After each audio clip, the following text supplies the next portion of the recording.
The courtroom went dead silent as the prosecutor marched forward, a heavy HOA binder in her hands. Without warning, she slammed it down in front of HOA President Richard Cole. Short, stocky, mid-50s, thinning gray hair, dressed in a sharp but slightly rumpled navy suit. The smack of paper echoed like a thunderclap. Richard jumped, his face draining of color. The prosecutor leaned in, her voice cutting like a knife. "Do you want to read these out loud? Or should I?" Gasps broke out from the gallery, and even the judge froze, her gavel hovering mid-air. Everyone knew, whatever was inside that binder was about to destroy Richard's world. Backhand index pointing right before we reveal how one quiet suburban neighborhood uncovered a racist secret hidden in its own HOA. Hit subscribe right now and turn on the notification bell, because these are the real courtroom shocks they don't want you to see. Willow Oaks was supposed to be perfect. Rows of identical brick houses lined with pristine lawns, families walking their dogs in the evenings, kids playing basketball in driveways. But beneath the surface of its manicured calm, one man had turned the neighborhood into a kingdom. Richard Cole wasn't just the HOA president. He was the enforcer, the rulemaker, and in his own mind, the king. Neighbors called him the Hawk. He circled the block every morning with a clipboard in hand, snapping pictures of trash bins left out too long, scrawling warnings for weeds barely peeking through the grass. Some people laughed him off, others quietly paid their fines to avoid conflict. But everyone knew Richard Cole was watching. What no one knew was that Richard had a secret. Not just the power-hungry notes and fines, not just the petty intimidation. Hidden inside the HOA bylaws, documents he swore were just standard paperwork. Were rules no one had ever voted on, rules that revealed the truth about who Richard Cole really was. The story broke open when Marcus Wright, a tall, broad-shouldered black man in his early 40s with close-cropped hair, a sharp jawline, and the calm confidence of someone who had worked hard for everything he owned, moved into Willow Oaks with his wife and 2 children. Marcus was a financial analyst, soft-spoken, polite to neighbors, the type of man who kept his yard trimmed and waved at joggers. He thought he'd found the perfect place to raise his family. That was until Richard Cole showed up at his doorstep. It started with a knock. Richard stood there with his clipboard, looking Marcus up and down. "You can't park that SUV in the driveway overnight," Richard said flatly. "Against HOA rules." Marcus raised an eyebrow. "I've read the HOA packet, Richard. Nothing in there says anything about overnight parking." Richard smirked. "You must have missed the updated addendum." He handed Marcus a single sheet of paper, freshly printed. No signature, no community approval. Just Richard's word. From that day forward, Marcus became a target. Notices for leaving a basketball hoop out. Threats of fines for improper shutters. Warnings for his kids' chalk drawings on the sidewalk. The harassment grew so absurd that neighbors started whispering. "Why is Richard after him?" one woman asked.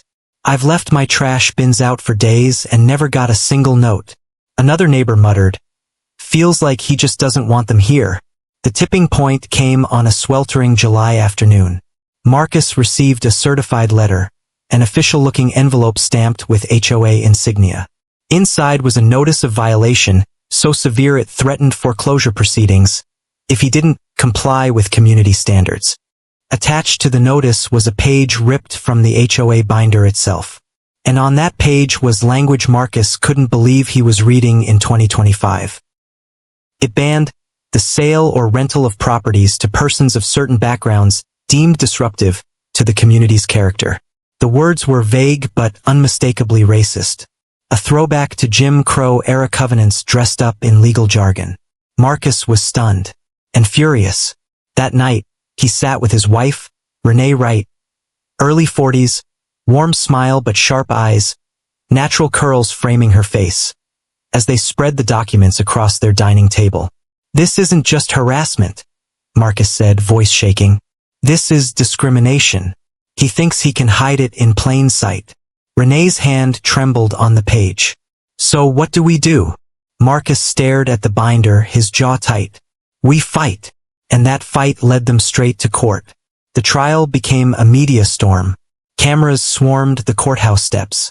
Headlines screamed, HOA president accused of racist housing rules. News anchors debated how such language could still exist in 2025. Willow Oaks residents were dragged into the spotlight, some defending Richard, others finally admitting they had been afraid to speak up. Inside the courtroom, the tension was unbearable.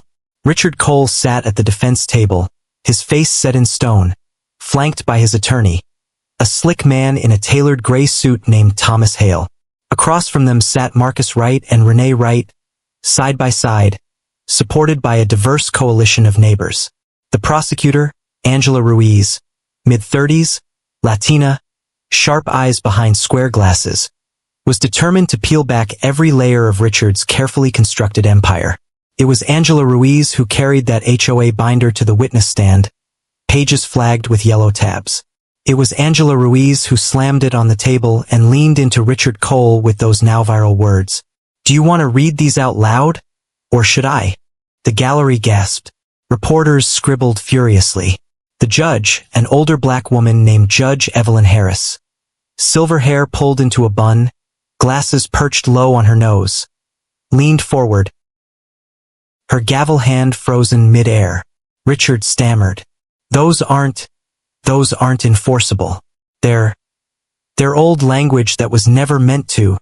Angela cut him off. "Old language you inserted yourself. Language that never went to a vote. Language you used to justify harassing Marcus Wright and his family. So I'll ask again. Do you want to read this line to the jury, or should I?" Richard's lips pressed shut. His silence was deafening. Angela turned to the jury, her voice rising. "Properties may not be sold, rented, or leased to individuals whose presence disrupts the community's traditional character." Jurors shifted uncomfortably. One woman covered her mouth. Angela's voice thundered. "And what exactly does traditional character mean, Mr. Cole? Because we all know who you were targeting." Richard's attorney jumped to his feet. "Objection!" But the damage was done. From there, the trial unraveled Richard's empire piece by piece. Neighbors took the stand, describing years of selective enforcement. A retired teacher recalled how Richard fined Marcus for a lawn chair but ignored others with broken fences. A young mother admitted she was too afraid to speak up when Richard told her Marcus wasn't the right fit for the neighborhood. And then came the bombshell. Angela presented emails recovered from Richard's personal account. Projected on a screen, they showed Richard bragging to a colleague. "Finally have a way to get rid of the wrong people. These bylaws are ironclad." Gasps filled the room. Richard's wife, sitting in the second row, buried her face in her hands. Marcus Wright watched quietly from the plaintiff's table, his calm exterior masking the storm inside. This wasn't just about him anymore. It was about every family who had been told they didn't belong. By the time the defense presented their case, it was too late. Richard Cole tried to paint himself as a misunderstood leader, a man just trying to protect property values. But the jury wasn't buying it. When Marcus Wright himself took the stand, the room held its breath. Dressed in a dark suit, shoulders squared, he spoke slowly, his deep voice steady. "I didn't want to fight. I wanted a home, a safe place for my wife and children." But Richard Cole didn't see us as neighbors. He saw us as a threat. And when people like him are allowed to decide who belongs, communities rot from the inside out. The words echoed like scripture.